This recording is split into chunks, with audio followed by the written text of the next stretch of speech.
Hey guys, welcome again.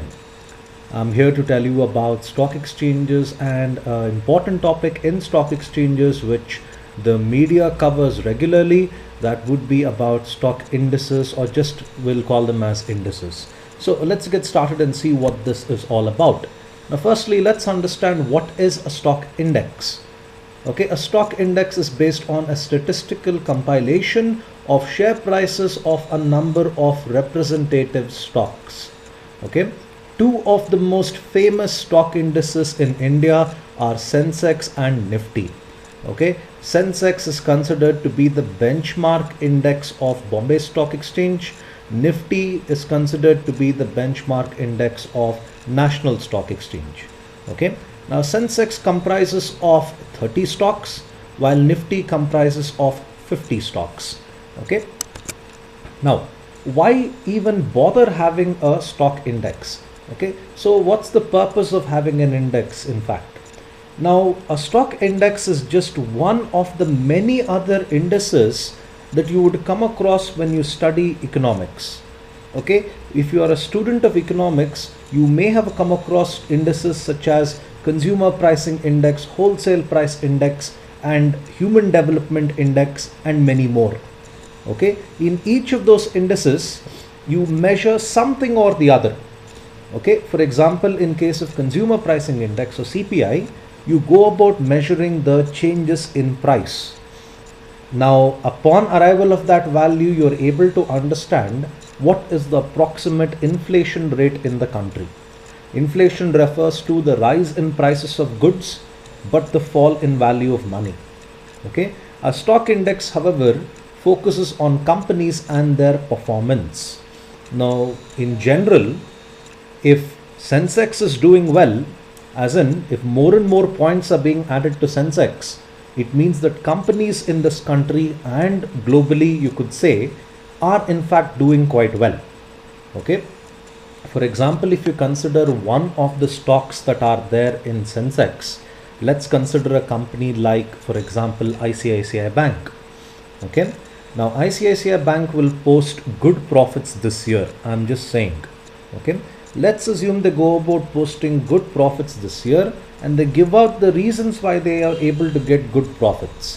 One of the reasons could be that the number of bad debts have been reduced considerably.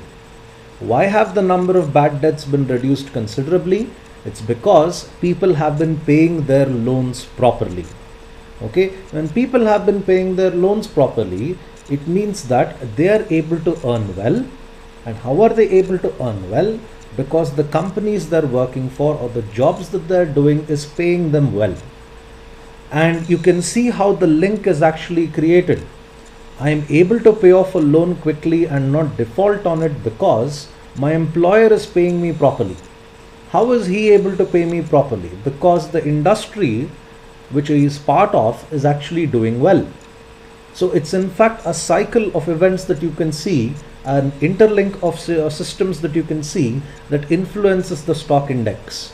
I can never really say that this is just one or two reasons what influences a stock exchange. In fact, for example, when the Fukushima disaster happened in Japan, that is after the tsunami, there were fears of another nuclear hazard that could come across just like Chernobyl. And people feared Japan could in fact be wiped out because of this nuclear problem. And therefore the stock indices in India fell because of that. So you can see something which is happening several thousand kilometers away could still influence the stock exchanges in India, the stock indices in India. So it's not just one or two parameters, the number of variables that affect the stock indices are in fact very vast. But to mention and to examine this in a very precise manner, I can just say it's the performance of companies that influence the stock index. Better the companies are performing for whatever the many reasons are, then the stock index does well.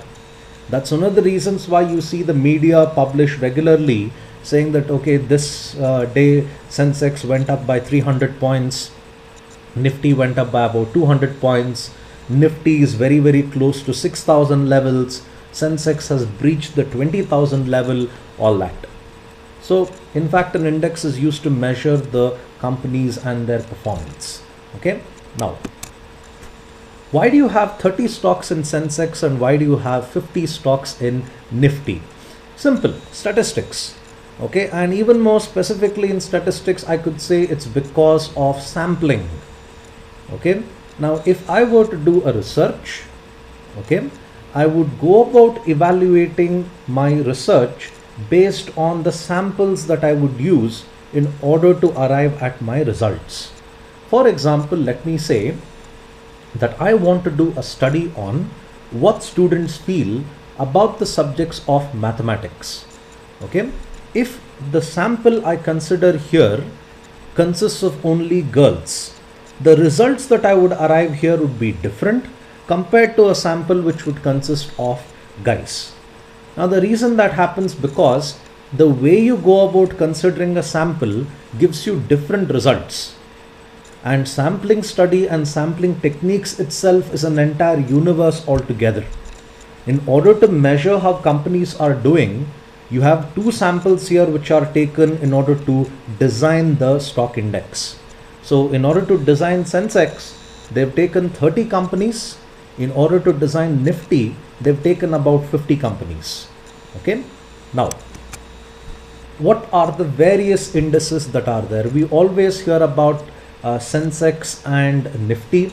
There are many more other indices that you would come across. These are the less famous ones, but the volumes of trade that happen here is equally high. Okay. Now one of the indices that you have there is BSE 100 or S&P. S&P, like I mentioned before, is Standard and Poor. Okay, BSE 100, like the name suggests, BSE 100 comprises of 100 stocks. BSE mid cap, I told you what mid cap is, but just a reminder, in case the market capitalization of a company is anywhere between 150 crores to 550 crores, you call it as a mid cap company. What is market capitalization? Another reminder again, the number of shares multiplied by the price of every share is called as market capitalization. Greater the market capitalization, the better the value the company has got. Okay. Then a BSE small cap. If the market capitalization of the companies are below 150 crores, okay, you call them as a small cap company. And then you have BSE 200. BSE 200 comprises of a stock index that has 200 companies. Okay, like I said, each of these indices consists of a particular sample of companies. Okay, if you look at the number of companies in India that are publicly traded, they exceed more than 8,000. Now you can't consider all the 8,000 companies to in order to measure how this economy is doing and how the industries are doing. So instead, rather than measuring 8,000, you measure here like say 100, 200, or in case of Sensex, you measure only 30. Okay. Now, the other indices that are there in Bombay Stock Exchange. Now, for this video, I chose only Bombay Stock Exchange because, frankly speaking, I don't like the National Stock Exchange website. It's extremely painful to gather data from that website. A BSE website I like because you just go there, you get everything right in your face kind of information they're able to deliver. For NSE, I find it a little annoying to gather data from there.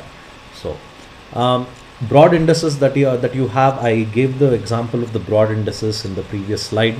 The other types of indices that you have, BSE IPO, SME IPO. SME here stands for small and medium scale enterprises. Okay, Dolex, that is Sensex, which is denominated in dollars, Dolex 100, Dolex 200, and you have volatility indices. Volatility indices are specifically for futures and options.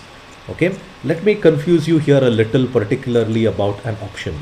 Okay, a call option gives the buyer the right to buy, and the seller of a call option sells the right to buy. In a put option, the put option holder has the right to sell, while the seller of the put option sells the right to sell.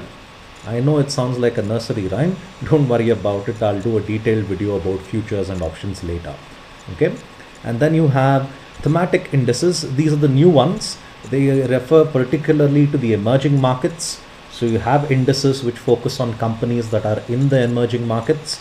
Okay, emerging markets could be, for example, solar energy, alternative energy. All this gets categorized as a emerging market. And then you have sector specific indices. For each of the major sectors that are there in the country, you have one stock exchange or one stock index or the other, sorry, which measures each of them. You have FMCG, healthcare. For companies that are into healthcare, there is Apollo, Fortis. Okay, all these companies are classified in the healthcare division. And then you have PSUs, that is public sector undertaking, government companies. Okay, those are the companies that you would see which are listed there. Okay, now, are there indices abroad? Of course. Some of the major indices abroad that you would find is DJIA, that is Dow Jones Industrial Average, named after the very famous Charles Dow, okay, and Edward Jones, Dow Jones Industrial Average. And you have S&P 500. S&P 500, you could say, is more or less like Sensex for America, but instead, rather than having 30 companies, they have about 500 companies. Okay, and FTSE is a United Kingdom exchange, United Kingdom Stock Index. Sorry, people just call it as FTSE. Nikkei 225, that's a Japanese index. As you can see, 225 companies are listed on this index. Crude oil. When you talk about prices of petrol going up or down, it's really not in the liberty of the central government to increase the prices of petroleum. In fact, global crude oil prices are one of the reasons why you would see an increase in your petrol costs or see a decrease in your petrol costs. Okay, once upon a time, I remember crude oil prices had even touched around $140 a barrel. Okay, 99.88 there is $99.88 per barrel. Okay, now when it comes to barrel of oil, sorry, you have around 42 gallons of crude oil that is there in one barrel. Okay, 42 gallons of crude oil that's considered to be in one barrel. And there are different types of crude oil that people go about trading. The ones that you see there in the bracket is WTI, West Texas Intermediate. Okay, that's one of the types of crude oil that they have. There's another type of crude oil called Brent crude oil. In fact, West Texas Intermediate is also known as sweet crude oil.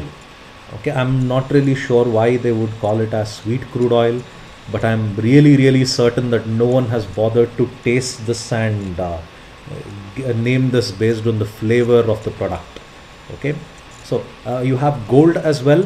Gold is one of those commodities that are considered to be fungible. Fungible commodities are those wherein no matter where you are in the world, gold is still gold. At least the value of that is relatively the same. Okay, it's not so the case when it comes to agricultural products. It's not so the case when it comes to many of the metals. Gold, on the other hand, is considered to have a universal appeal. Okay, now there are more details that I can give you about the different stock indices in India. The next video I'll be doing is very particular to just Sensex alone. I'll give you details as to how people calculate Sensex and the various companies that are listed in Sensex, all that. Okay, thank you for your time. I hope this video gave you information as to how these different stock indices work.